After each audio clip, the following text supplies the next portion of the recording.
Mas enfim, passando nas notícias, eu queria falar um pouquinho mais para vocês sobre alguns estudos que eu venho fazendo, né? O mercado ele tá mais chato, ele tá mais parado no curto prazo, e esses momentos, em vez da gente tentar ficar especulando, ficar fazendo operações de curto prazo, eu acho mais importante analisar alguns indicadores maiores, certo? Porque a gente consegue ter uma visão, um panorama maior de tudo o que está acontecendo e, consequentemente, tomar decisões mais assertivas. Então, a minha análise aqui ela vai basear no site da CoinGlass, que possui vários indicadores. Eu passei aqui muitas vezes com vocês no canal sobre alguns desses indicadores técnicos aqui. E, inclusive, ele é um site totalmente gratuito, tá? Se você quiser pesquisar um pouquinho mais de Bitcoin, eu recomendo que você dê uma olhada aqui nesses indicadores e essa linha de análise que eu vou fazer aqui nos próximos minutos, você aplica ali com os indicadores. A gente vai analisar o histórico desse indicador com o momento do Bitcoin. Então não tem como começar essa análise sem falar do Fear and Greed Index, né? O índice de medo e ganância.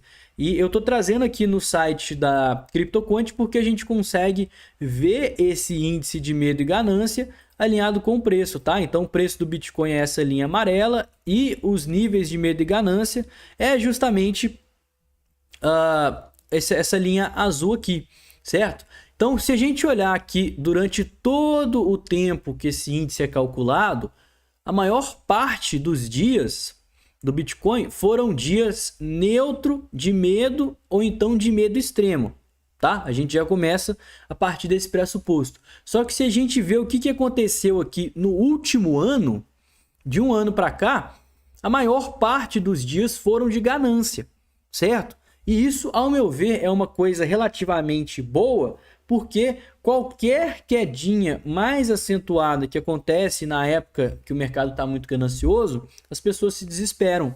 Então, o que a gente está vendo de março até agora, né? A gente já está aí há 200 dias consolidado. A gente está vendo justamente que, enquanto o preço do Bitcoin está parado entre os 70 e os 50, né? Ele não se move muito desde março.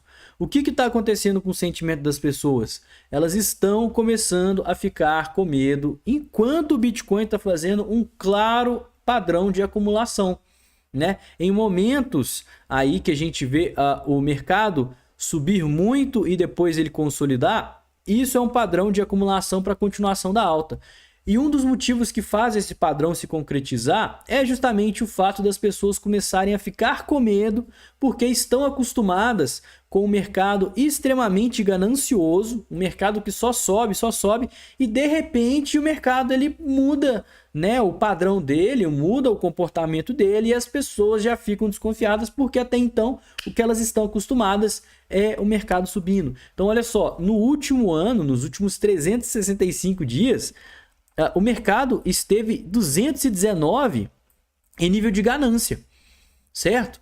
Então, basta um período consolidado para a gente ver o quê? O medo começar a surgir. Então, agora o mercado está em medo. E não só isso, né? O mercado ele está em medo com o Bitcoin valendo 60 mil dólares. Galera, pensa que exatamente há um mês atrás, né, no começo de setembro, o Bitcoin estava nos 50 mil dólares. Então, assim, o Bitcoin ele passou por uma valorização superior a 20%. E agora, nessa semana que ele caiu, tá mais chatinho, o pessoal tá morrendo de medo, cara. Isso é absurdo, né? Outro indicador que eu queria passar com vocês é o heatmap do RSI, que vai considerar as maiores criptomoedas.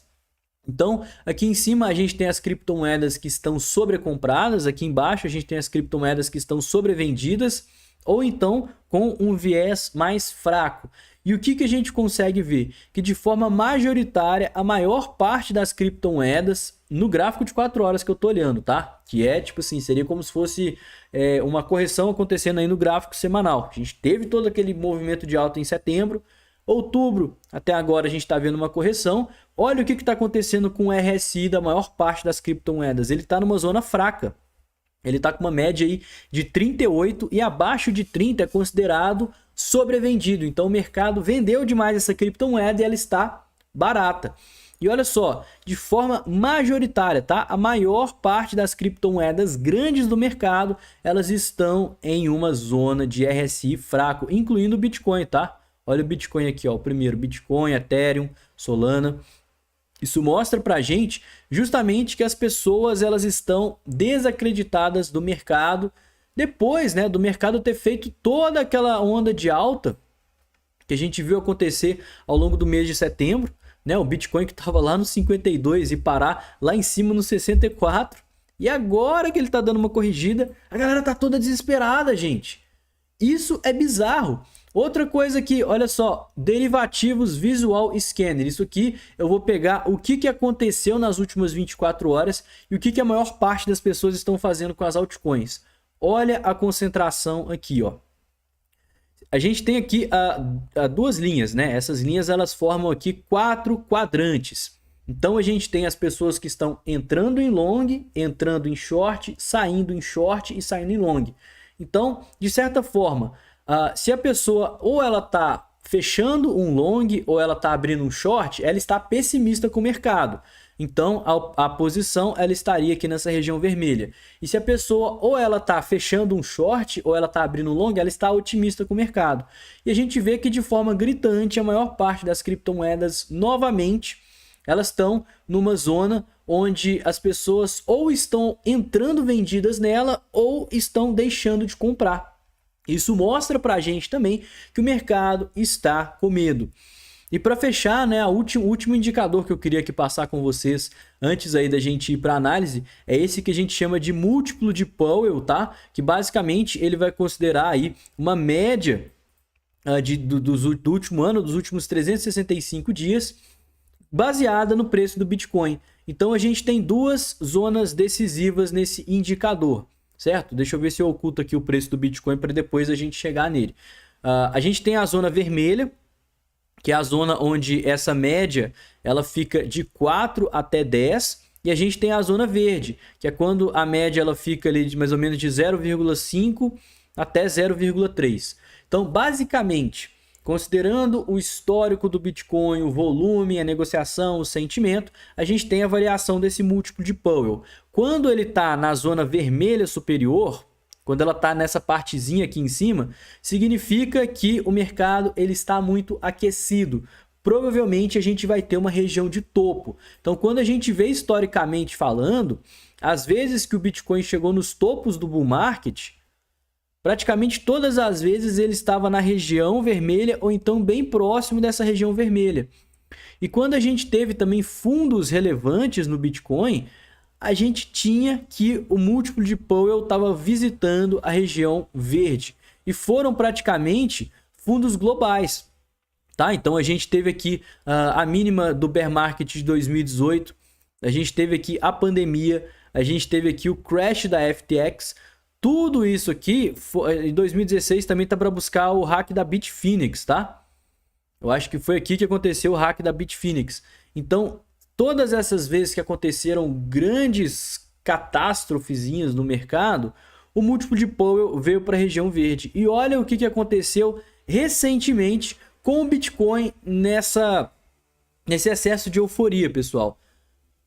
Justamente aqui no começo do mês de setembro, com o Bitcoin valendo próximo a 57 mil dólares, o múltiplo de Powell chegou aqui próximo à região verde, apontando uma forte compra e um possível fundo. Então, o que eu quero trazer com isso? Vários indicadores mostram justamente que as pessoas estão desinteressadas, estão com medo do Bitcoin, estão shortando as altcoins. No momento, galera, que o Bitcoin ele tá claramente bullish pra caramba. Ele está muito bullish. No último ano, as pessoas que entraram aqui no Bitcoin e pegaram todo esse movimento de alta, acreditaram naquela narrativa de que a alta ela é infinita e que o normal é o Bitcoin ficar subindo sem fazer correções. Sendo que não é assim, correções elas acontecem, correções elas são necessárias e a gente está fazendo essa consolidação aqui, ó. Isso é uma correção. Isso aqui esfria os indicadores, isso aqui faz com que as pessoas eufóricas ali que comprou Bitcoin no topo vendam o Bitcoin. Isso é saudável para o preço. E essa é a correção mais bullish que existe, que é uma correção que a gente não vê quedas. A gente não vê o Bitcoin entrar numa tendência de baixa. Não, a gente vê o Bitcoin fazer o quê? Consolidar E no meio dessa consolidação, o Bitcoin não está fazendo nada mais, nada menos do que chega no 70, vai para o 50, chega no 70, vai para o 50. Ele está fazendo isso há 200 dias e as pessoas estão morrendo de medo. E é nesse momento que a gente tem aí as maiores probabilidades. Então, fechando, né, toda essa análise aqui que eu fiz com vocês, eu acho que sim, o Bitcoin ele está no padrão de acumulação. O rompimento, ele vai acontecer. Quando que vai acontecer? Cara, a gente não tem bola de cristal para saber. Mas a maior probabilidade é que ele aconteça. E quanto mais as pessoas ficarem com medo, mais as pessoas desacreditarem que a alta não vai acontecer e que o bull market já passou e que agora é bear market, quanto mais narrativas aí de que os Estados Unidos vai entrar em recessão, quanto mais a gente tiver dessas narrativas, melhora pra gente e mais oportunidades a gente aí vai ter pro preço, né? Deixa eu dar uma olhada aqui nos comentários, FG Gás está colado aí com